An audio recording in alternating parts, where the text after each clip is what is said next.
அனைவருக்கும் வணக்க நண்பர்களே. நேற்றைக்கு நான் சாலை ஓரமாக நடந்துட்டு போகிறப்ப இந்த பிரண்டை வியாபாரியை பார்த்தேன். அவருடைய சிறு சைக்கிளில் பிரண்டையை கட்டுக்கட்டாக கட்டி விற்பனை பண்ணிக்கிருந்தாரு. பார்க்கறதுக்கு ரொம்பவே சந்தோஷமாக இருந்துச்சு. அவர் அது மட்டும் பண்ணலை, இந்த பிரண்டையோட நன்மைகளை பற்றி ஒரு சிறியதாக ஒரு ரெக்கார்டு தயார் பண்ணி அதையும் எல்லோரு காதுகளுக்கும் கேட்குற மாதிரி ஒளிர செஞ்சு விற்பனை பண்ணிக்கிருந்தாரு. பிரண்டையில் அவ்வளோ நன்மைகள் இருக்குன்னு சொல்லிட்டு அவர் நம்ம கேட்குறப்போ சொன்னார். ஐயா, ஒரு கட்டு எவ்வளோங்கன்னு சொல்லி கேட்டேன். 40 ரூபான்னு சொல்லி சொன்னாங்க.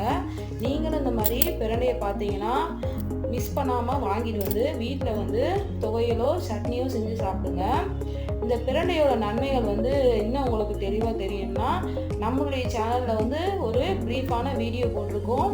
மறக்காமல் செக் பண்ணி பாருங்கள். லிங்க் கீழே டிஸ்கிரிப்ஷனில் கொடுக்குறேன். நன்றி நண்பர்களே.